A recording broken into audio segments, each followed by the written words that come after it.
Hey everybody, this is Mike. And Rob. Hey Rob. So Rob, I'm not going to ask you today how you're doing. And I have a very specific reason why I'm not going to ask you how you're doing. So, and I'll start off by making it first about me because I think I'm pretty good at that. So, when you and I sit here and talk and do these podcasts, I can relate a lot about my job because there's just certain elements that don't need to be held in and be secret by the nature of his job. Like it's a public university, it's food service. I can talk in broad generalities. There's an easy line for me to figure out what I can or can't talk about. So in our podcast, I know every time that I get on with you. So let me back up. Your job is a job that requires 100% privacy and secrecy, so you can't talk about it at all. And I also know that your job has both moments of great grace and rewarding, but also frustration. And so when I come in to talk to you and I know you're frustrated with your job, I constantly start off by, how you doing, Rob? Because I know that you might be frustrated about something that you absolutely can't talk about, and it's kind of entertaining to me. So I'd like to just apologize for that. I don't know if you've caught on to that or not at all. Yeah, I kind of picked up on that. But okay, I thought it was funny. Yeah, so today I'm not going to ask you how you're doing. I'm doing great, by the way. Oh, good. How's things in northern Michigan? Getting cold, and it's been wet.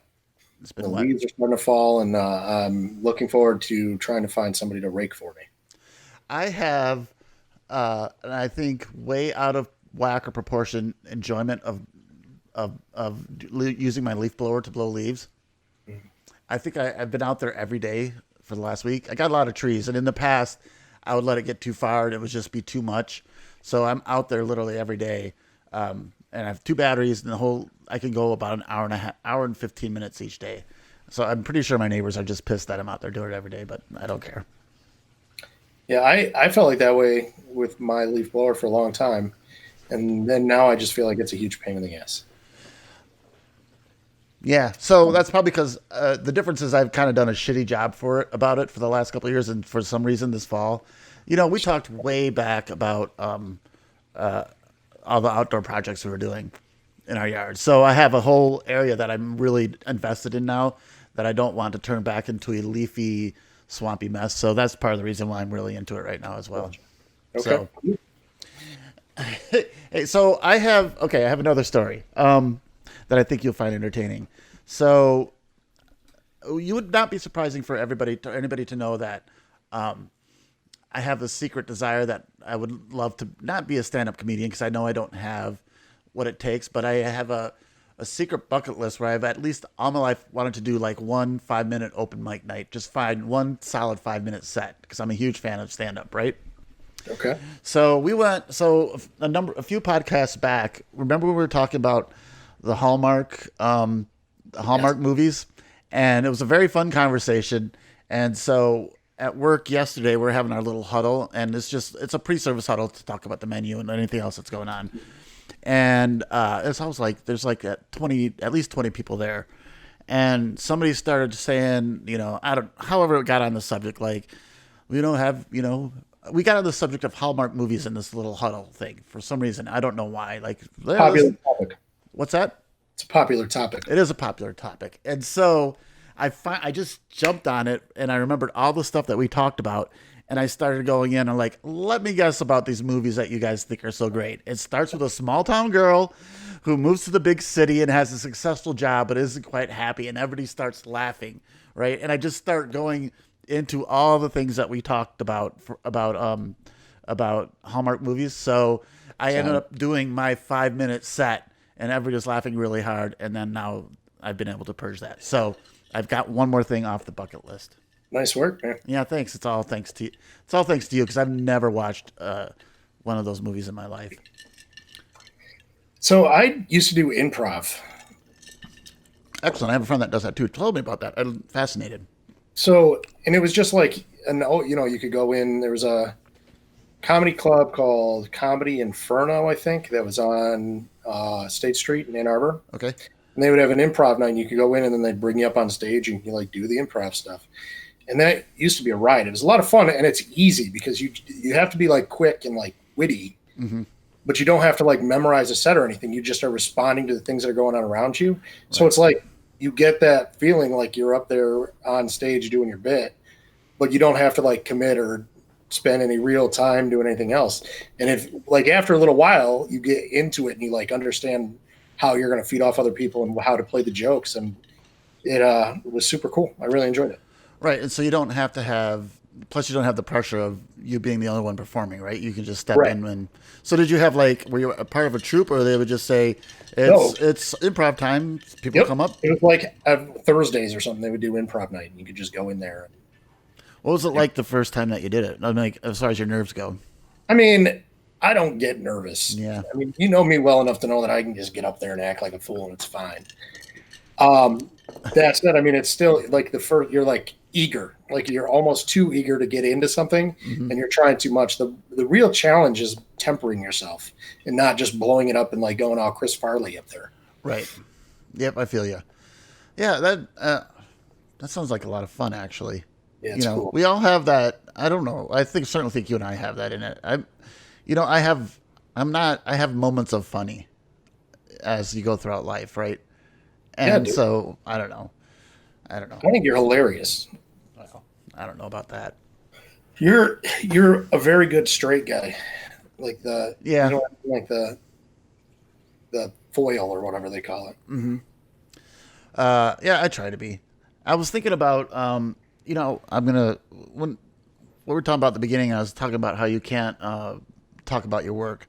It made me start thinking about something, and I think I sent you a text about this, and I don't know if you had a chance to think about it, but it made me think about my job and like, oh, that's cool. I have the ability to kind of talk a little bit about it, and then about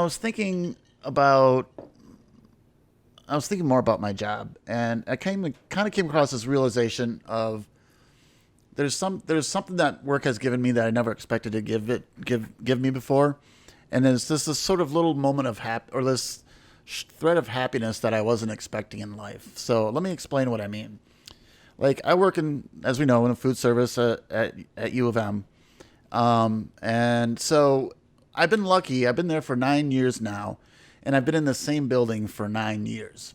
Um, and in my business, that's really rare. You're always moving people around we have 9 units or something like that, and you're always moving people around to better match whatever. So it just happens that I happen to be one of the managers. I've just never been moved from my unit, and so that means for the last 9.5 years, there's been a small group of us that were there when I started. There's like 6 other cooks and me that have been there for the whole 9.5 years. And I'm talking about out of a staff of 40 cooks, 10 managers, and, 100 kids every year. There's only 7 of us that have been together for all of those years.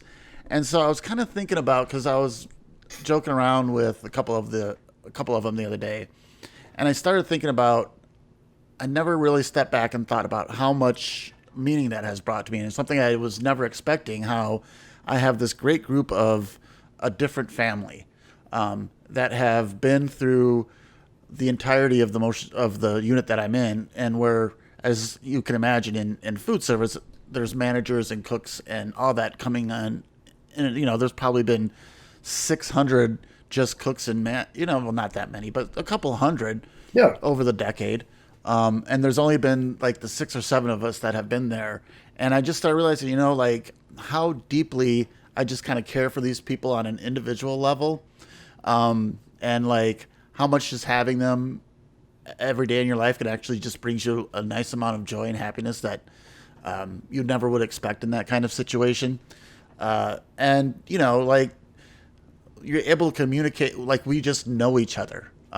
We know what it's been like to be in battle in the same building for so long, yeah. and so we can say things in a way that nobody else could ever understand, or have each other's back in a way that people don't quite understand. So it was just to me a way of sort of thinking about what is it in my life that have brought me some unexpected joy in a place that I wasn't really looking for it. So I don't know if you can you relate to what I'm talking about, or Yes, I can. It reminds me of, you know what it specifically reminds me of is there's a guy that we used to work with at Weber's. who worked in the kitchen, and I worked there for a while, like 5 years or so. Mm-hmm. And I remember that he and we were very much alike. And because of that, we did not always see eye to eye because we were both pretty stubborn and frustrated. And he was one of the better cooks there. I was one of the better servers there. And so there were times when I would be demanding because I needed to get something done. There were times when he would be demanding when he needed something done. We would butt heads. And for about a year, we didn't speak to each other, which can be very complicated because both parties are very, like, we're both stubborn and we're just like, screw that dude. And communication is important in a restaurant environment. Yeah. And then we were all in the break room one day and we were talking about a Lil Wayne mixtape or something. And I was talking to somebody about it and he was talking to somebody else about it. And then I said something and I started making fun of one of the songs or something. And he was like, got into it or something. And we agreed with each other and like we stubbornly at first. And then by 5 minutes later, we were cracking up and then we were great again. And I remember it was like this weight was lifted and we both started just communicating really well and working together really well. And we could, we got back to like in a place where we were both very comfortable with each other because that weight was gone and that whatever it was lifted. And then we started cranking out and there was no better shift than when he was working him back and I was working him front and we could work together and get stuff moving. And it was night and day difference. And I think I can relate to that being something that I see where you're coming from with that and how it brings you joy in your life. But I think bigger picture is that you develop relationships with people based on things that you've experienced mutually where you can understand and you can't ever share those experiences with anybody else. Right. And sometimes you butt heads in those experiences, but the truth is that you still have that bond and that connection with them because they understand.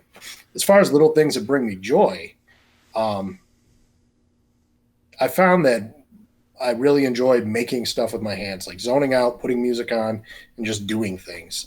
And starting a project and finishing a project in one sitting and getting it done, even though it's something that you don't know what you're going to do by the end, by the time you finish it, you have built a vision and then created that thing. And I think that's really where I've been getting a lot of my joy lately. So it's funny that you bring this up though, because today is the last day that the team that I've been working on is together. Today is our last day because they're shaking up the organization and scattering everybody to the wind into new teams. This is the first time they've done this in the history of the organization that I work for. Okay. And so people who've been on this team for 15, 20 years are now going to do something different with a whole bunch of different people. And we had our last meeting as a team and then our first meeting with our new team immediately following. And it was jarring because I made the same jokes in both meetings and they went over really well in the first one. And then the second one, they didn't, even though there were some of the same people in both meetings. So yeah. Because you don't have the same shared experiences. And everybody's kind of treading lightly and they don't know me well enough to know that I'm joking. And right. Somebody actually made a comment like that. Like, that would have gotten a much better reaction in a different crowd, Rob. And I'm like, yeah, it's funny how that works. You guys really don't know that about me, do you? And what a weird way. Was this? I'm guessing this was over video chat or not? Yeah. Yeah. So that's got to compound it too, right? What a kind of a sad way to end a team, especially for those that have been doing it for so long. Can't even do it in person. Yeah. And that's the other thing is that it feels much more permanent because we meet every day via Zoom meeting. Right. And now we're going to be meeting with different people via Zoom meeting, and we aren't going to necessarily see those same people every day. If we were in the office, we'd just see them walking down the hall. It wouldn't be a difference. But because everything shakes out, it's totally different. It's weird. Yeah, it is weird. And another thing that can creep into the weirdness of it all is just the flow of everything is different, right? Compared to what you used to. So, me and my boss at my job talk about this all the time. Like the way our service is now, and I've talked about this before, people just come in, everything's to go. It's not a dining hall where you can sit down in anymore. They come in, they get a bag, they pick what they want, and they have to leave. It's all part of the COVID protocol. And the job is, in many ways, so much more boring now. There is zero energy in the building at all. And we would be running around trying to figure out how to serve 2,000 people in 2 or 3 hours, and it's an impossible task, but you always pull it off, and it's hard. And you would think, oh God, you're getting a break from that, but you kind of miss the energy, you know. Mm-hmm. And that's restaurant work in general. I remember feeling almost a withdrawal from that, like that same energy where you're just like, and you, after working in a restaurant for a long time and then you get out of it, it's really hard because you're talking to other people and you just have this expectation of urgency that just doesn't exist. Like they just don't, it's not a thing that they have. Like they're like, hey, can you do this? Yeah. And they don't immediately go to do it. And you're like, no, like now, like, right. Why haven't you done it? Yes, exactly. I only ask because it's urgent. And, and I have the other 5 things I'm juggling right now and I can't do it. Yeah. Because most of the time I just want you to leave me to do my job. Right. Right. Here's the other thing about restaurants and working in restaurants, and certainly like above like a fast casual place, like, you know, semi-fine dining or something like that. And I noticed this difference in that environment than at my job. And my theory on this is that most people in the restaurant business, certainly in the type of restaurants that you and we work together in 2 different places. Most people are just broken people, right?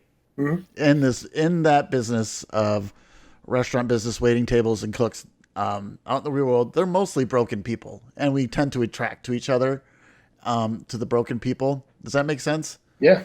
So now in my job at U of M, it's a mix of people that have worked in the outside world and come in, and then people that I call, bright-eyed college kids. Well, that and like I call them. It's not a nice term, but I'm just going to say it. I call them institutionalized because they've been working in an institution for 20 years. Like a lot of them graduate from college and then move right into these management positions, or it was their first job as a cook, and they're great jobs and they're union jobs and they protect you. And so those people aren't broken, right? And the people that graduated from college and went right into this food service, in this industrialized environment, they're not broken either. But there's the people in my job at work now that I'm the most, that I get along with the best, that I'm most attracted to as far as like my friend group, are people that are inherently broken. And you can pick them out from a mile away. I'm like, yeah, you worked in a restaurant, you're broken like I am. In whatever way we're broken, we're broken. Yep. Does that make sense? Yeah, absolutely, dude. Yeah. I miss that. Like and it sounds weird to say that, but you see that and you get it, and you either get it or you don't. Like, you know, restaurant people, when you talk to restaurant people, yes, the fake grace, I think, is the how I think of it. Like they have like that piece that you're calling the broken piece. I don't know if I necessarily broken. It's just they function differently. Yeah. And you're right. I should rephrase that we're probably broken in the eyes of a lot of other people in society, but we're not broken, but we just have that certain thing about us. But especially in fine dining, they're really good at assimilating into those environments, because you have to be a chameleon and blend in with whoever you're dealing with. Maybe not so much back of the house, but front of the house, you got to go out and talk to like every normal person you know and like figure out how to fake it and act like you're, hey guys, what's going on? I'm perfectly normal. And even a step further than that, a little more meta, where you let them in with a wink and a nudge to make them think, hey, I'm not quite like, this is an act I'm pulling on table 43 over there, and you guys are in on the joke, and I'm letting you know that you're on it, when you're still just pulling the same game on everybody. And it's like, you got to figure out how to bounce off the tables and do all this, be happy and exciting, but not too exciting or too happy, and just enough, and then go back in the kitchen and tell the chef to fuck himself. Right. And that's just a whole nother insane, enjoyable relationship from the back of the house to the front of the house. Oh, and as a manager, those are my favorite people, though. What's that? Oh yeah, sure, absolutely. You can walk in and say, "Fuck off! I hope you and your family die." And then the next day, and then later on that night, you're drinking a beer together, having the time of your life. Right? Guaranteed. Yeah. What's that? Guaranteed. You're drinking a beer at the end of the night. Yeah. So for sure. So. Yeah, and so the other thing I like is like, everybody that I've ever talked to in a fine dining restaurant has a story of where your cook gets arrested and you have to go bail him out and get him back into job that night so you can pull off your night. Like I've done it. I did that I've done that where somebody calls up, dude, I'm in jail. She says, all right, hold on, I'll come bail you out. And you come bail them out. And I did that once to somebody and they got arrested on the way from, they wanted to go home and change. They got arrested again. I'm like, dude, I can't bail you out twice. I'm sorry. It's not going to happen. I got to know who that was later. You don't need to tell me here. Okay. All right. I'm trying to remember the name, but yeah. Yeah, dude. I remember I hired a guy as a server one time, and first shift he came in, and somehow it hit on the police's radar that he had taken a position, and they came in and picked him up his first day at work, took him on handcuffs. I had just got done telling my GM, I'm like, yeah, I think this guy's really going to work out. He's got some good experience. Seems like a good guy. And like, we were talking, it must have been 10 minutes later that the police came in. I was like, oh, okay. That's pretty funny. Yeah. Yeah. So, I don't miss that lifestyle at all, for some of the obvious reasons, but I'm glad that I still get to have some of that kind of energy. Yeah. And my job still. Yeah. I would imagine not being in the shit, so to speak, is challenging now. Yeah. Right now, for sure it is. Like, it's weird, you know? Do you find that people are making up their own drama because they aren't pushed so hard? No. No, I don't think so. We have, particularly now, we have a huge sense of unity within our building, because we really do have each other's backs. And there's more transparency than there has ever been. Like, as soon as it's important that if there's a COVID case in the building or we're going to be changing something, that as soon as we get that information, we give it to our staff. And so there really is this mentality of, we're protecting each other. My work is kind of dangerous right now, not like that much, but we have kids in and out all the time.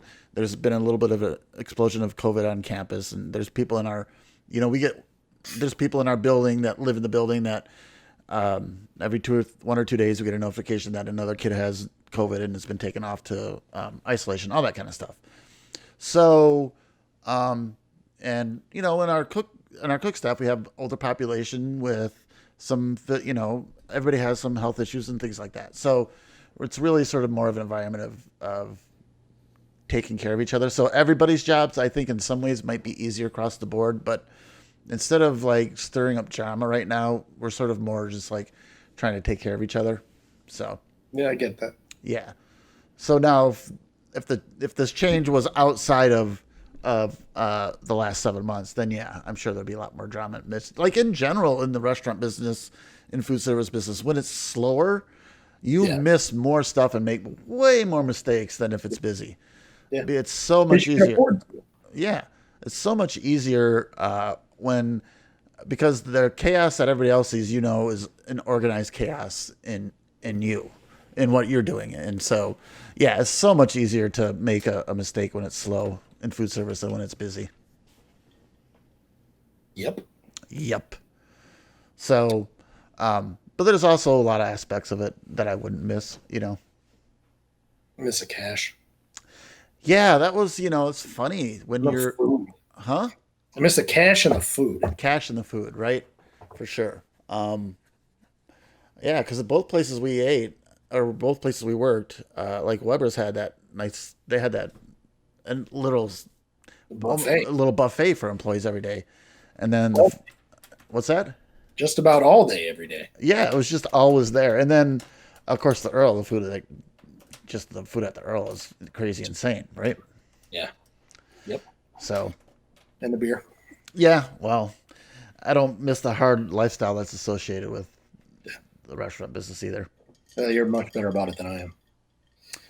Yeah. So, you watched any of the TV shows I told you to watch? All right. So, it's funny you should ask, because I started thinking about, we have no recurring bits here. but I finally think I've come across a recurring bit that we can do on our little silly podcast here, where you suggest that I read a comic book or watch a show, and then I commit to it, and then I absolutely never do it because this happens all the time anyhow. I feel like it is a recurring bit already. It probably is a recurring bit. I did watch, even like I watched one episode of Cobra Kai, the pilot episode, and it was good. It was good in the fact that I could see, how the first episode of any good show is, but you can already see what it's going to become. That it actually looks like it'll be exactly how you described it to me. And we're I think 2 weeks out since the last time we talked. I've had plenty of time to put in more than just that first episode. But have I? Nope. Not at all. So first thing I have to say about that is there's a concept called the hook episode that you can find online where it talks about what episode of a series is when you officially get hooked, and they know that you're gonna you're gonna watch the whole thing because you're hooked on it. I've never thought it, but I think subconsciously I've been there. Yeah. Yeah. The first episode is not the hooked episode for Cobra Kai. You got to get 2 or 3 episodes in and really get invested in the characters. Okay. So you need to do that because it's all right. So I'll go. So this week I'll watch a couple more episodes of that. No, you won't. Perfect. Yes, I will. So is there anything else you'd like to recommend? I've started watching Evil. Okay. On the Netflix, and it is about a forensic psychologist and a dude who works for the church who investigate possessions, like where demons possess people. Nice. And they're like a team that work together, and she's like expert witness in court, and they have to like deal with it. And it's Linus from Lost. Okay. Like, yeah. Mm-hmm. And Luke Cage is the good guy. Oh, nice. And then the forensic psychologist looks familiar, but I can't place her. I don't remember where I know her from. She looks like, who she looks like is the teacher, the good teacher from Matilda. But she's way too young to actually be her. Well, that's a deep reference. I like that. Yep. Yeah. Anyway, I'm 2 or 3 episodes in, and I really enjoy that. Evil. It's called Evil? Evil. Yes. Yeah.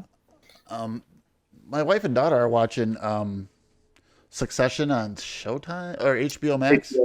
Yeah.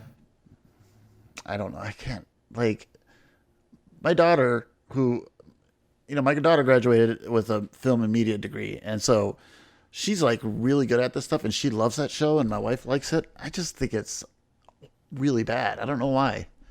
So I haven't seen any of it. I remember when I started and it kind of piqued my interest a little bit, but then there's just so much good TV to watch. Right. That's part of the problem, right? Yep. So if there's so much good TV to watch over the last decade, right? 15 years. Yeah. So then why for the last 10 years have so many people watched, what's the name of that stupid sitcom with the nerds on it? Big Bang Theory? Big Bang Theory. Man, I think that show gets a bad rap. I think it's for what it is, it's entertaining. It's good enough, dude. For sitting down after dinner with the wife and you don't want to think about anything, it's a good show because nobody has to be invested in it. All right. You don't have to there's like continuity to it. There's continuity to it, but you don't have to it doesn't matter what episode comes on because it's just like dumb and stupid for 22 minutes. And you get to look at what's her nuts, and she's cute, and they're funny when they talk to each other, and everybody's like, well, it's not comic book accurate. And they don't roll the dice when they play Dungeons and Dragons. Well, I don't care about that stupid stuff. Yeah. Yeah, but of course it's dumb and cheesy, and they all right, yeah. Probably misogynistic, but it's fucking fine. It's fine. Not everything has to be The Sopranos. Yes, we've all watched Friends. So it would probably not have any excuse. Any different than Friends or that show How I Met Your Mother, which I've never seen a single episode of. Oh my God. See, there you go. You're right. I watched that whole fucking thing with my family. Yeah, dude. And I've always had a secret crush on the redhead. What's her name? I don't know. She was, yeah. Oh, Willow from Buffy the Vampire Slayer. Yes. Michelle. Yes, Michelle something. something like that. I'm not going to look it up on the internet. That's fine. We all know who we're talking about. Yes. You're right. So that show, all right, really fair point, because that is another show that you could just jump in on any episode and it's always the same, but it's always also kind of funny. There's no investment. It's not any different than playing Candy Crush on your phone. It's just stupid pop sugar for a minute. It's like a piece of bubble gum. Yeah, this is true. So maybe it's just annoying that people thought that The Big Bang Theory, I don't know. I just didn't think it was that good. No, dude, it's not that good, but it's good enough. But you know what? Like, Friends isn't that good either. No, dude. And if you go back and if you go back and watch it, it kind of sucks, actually. You know what it really is that nobody ever really wants to talk about? It's pretty homophobic. Yes. And not like in a horrible way, but they crank out pretty stereotypical gay jokes all the time. And nobody ever seems to really acknowledge that, Well, because it was, the 90s. No, I know. I get the context of it all, and they're not like horrible jokes, but to me, it's kind of, because as a society, we have a tendency to go back and view things with our current day lens. Yeah, because we're assholes. Yes, and it's a stupid thing to do, but Friends is one of those shows where that never happens. Yeah. Now, every time ironically, I did see an article about that exact topic on Facebook the other day. Oh, interesting. Now, there are shows that are always timeless, like, it's Always Sunny in Philadelphia, but that's... Yeah, dude. Come on. Yeah. That show's good. Huh? I don't think I've watched that show in like 8 years. Yeah. But it's still great. Yeah, but you could go back. Yeah, that's a bad example because it's such a horribly raunchy show and so inappropriate, and it's one of the greatest things ever made for television. It's fantastic. So, but you go back to like The Office, and that kind of show actually holds up okay. Yeah, dude, I love The Office. Yeah. So, all right. So this week I'm watching at least 2 more episodes of Cobra Kai, and a show called Evil on Netflix. All right, I'm writing it down right now. I'll make sure to watch it. So for the record, I've only seen a couple episodes of Evil, so I like what I've seen so far. Okay. But that's where I want to watch Hannibal too. I'm hoping to crank out Evil and then Hannibal in October. Yes. Do you know when the new episode of Mandalorian are coming out? Did you see? You saw Mandalorian, right? The Mandalorian. Yeah, it's great. Yeah. I want to say 2021. But I'm not positive. I'm not sure. I know they've already released the first trailer for the upcoming season. Yeah, and there's a lot of really good like backstory too, I guess. Oh yeah. Have you watched Better Call Saul? No, I watched all of what you call it. Yeah, but I never watched that. I've heard. You think you've talked? I've had more than just you talk to me about that show. That it's a really good show. Yeah, that I actually like it better than Breaking Bad. Oh, interesting.